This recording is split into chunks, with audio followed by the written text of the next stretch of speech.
दुर्गा सप्तशती पाठ हिंदी में 10वां अध्याय शुंभ वध।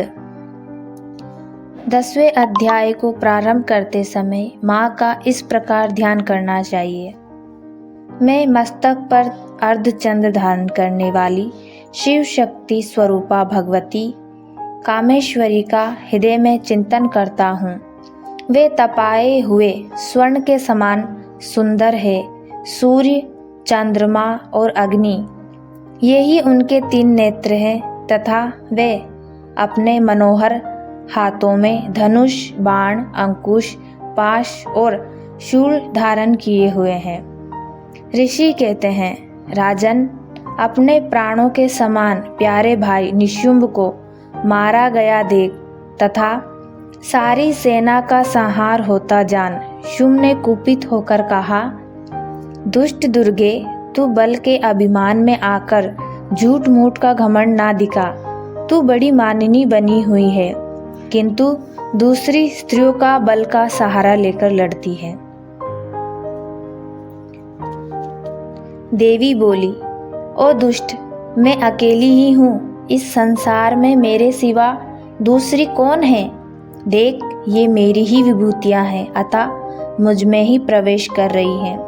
तदंतर ब्रह्माणी आदि समस्त देवियाँ अंबिका देवी के शरीर में लीन हो गई। उस समय केवल अंबिका देवी रह गई।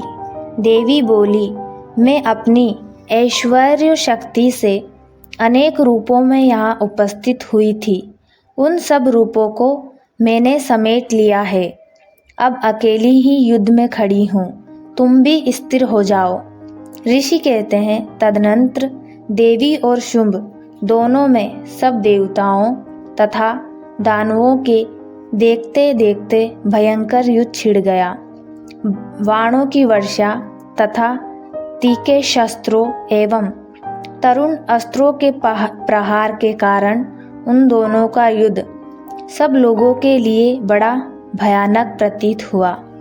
उस समय अंबिका देवी ने जो सैकड़ों दिव्य अस्त्र छोड़े, उन्हें दैत्यराज शुंभ ने उनके निवारक अस्त्रों द्वारा काट डाला। इसी प्रकार शुंभ ने भी जो दिव्य अस्त्र चलाए, उन्हें परमेश्वरी ने भयंकर हुंकार शब्द के उच्चारण आदि द्वारा खिलवाड़ में ही नष्ट कर डाला। तब उस असुर ने सैकड़ों बाणों से देवी को आच्छादित कर दिया। ये देख क्रोध में भरी हुई उन देवी ने भी बाण मारकर उसका धनुष काट डाला। धनुष कट जाने पर फिर दैत्यराज ने शक्ति हाथ में ली, किंतु देवी ने चक्र से उसकी हाथ की शक्ति भी काट गिराया।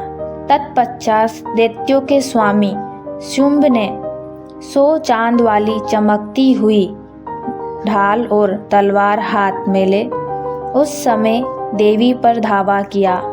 उसके आते ही चंडिका ने अपने धनुष से छोड़े हुए तीखे बाणों द्वारा उसकी सूर्य किरणों के समान उज्जवल ढाल और तलवार को तुरंत ही काट दिया। फिर उस दैत्यराज के घोड़े और सारथी मारे गए। धनुष तो पहले ही कट चुका था, अब उसने अंबिका को मारने के लिए उगत हो भयंकर मुदगर हाथ में लिया। उसे आते देख देवी ने अपने तीक्ष्ण बाणों से उसका मुदगर भी काट डाला।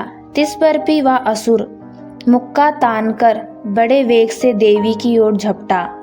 उस दैत्यराज ने देवी की छाती में मुक्का मारा। तब उन देवी ने भी उसकी छाती में एक चांटा जड़ दिया। देवी का थप्पड़ खाकर दैत्यराज शुंभ पृथ्वी पर गिर पड़ा, किंतु पुनः साहसपूर्वक उठकर खड़ा हो गया। फिर वह उछला और देवी को ऊपर ले जाकर आकाश में खड़ा हो गया। तब चंडिका आकाश में भी बिना किसी आधार के ही शुंभ के साथ युद्ध करने लगी। उस समय दैत्य और चंडिका आकाश में एक दूसरे से लड़ने लगे। उनका वह युद्ध पहले सिद्ध और मुनियों को विषय में डालने वाला हुआ। फिर अंबिका ने शुंभ के साथ बहुत देर तक युद्ध करने के पश्चात उसे उठाकर घुमाया और पृथ्वी पर पटक दिया। पटके जाने पर पृथ्वी पर आने के बाद वह दुरात्मा दैत्य पुनः चंडिका का वध करने के लिए उनकी ओर बड़े वेग से दौड़ा। तब समस्त दैत्यों के राजा शुंभ को अपनी ओर आते देख देवी ने भी त्रिशूल से उसकी छाती छेदकर उसे पृथ्वी पर गिरा दिया। देवी के शूल की धार से घायल होने पर उसके प्राण पखेरु उड़ गए और वह समुद्रों, द्वीपों तथा पर्वतों सहित समूची पृथ्वी को कांपता हुआ भूमि पर गिर पड़ा। तदंतर उस दुरात्मा के मारे जाने पर संपूर्ण जगत प्रसन्न एवं पूर्ण स्वस्थ हो गया तथा आकाश स्वच्छ दिखाई देने लगा। पहले जो उत्पातक सूचक मेघा और उल्कापात होते थे वे सब शांत हो गए तथा उस दैत्य के मारे जाने पर नदियां भी ठीक मार्ग से बहने लगी। उस समय शुंभ की मृत्यु के बाद संपूर्ण देवताओं का हृदय हर्ष से भर गया और गंधर्वगण मधुर गीत गाने लगे। दूसरे गंधर्व बाजा बजाने लगे और अप्सराएं नाचने लगी। पवित्र वायु बहने लगी। सूर्य की प्रभा उत्तम हो गई।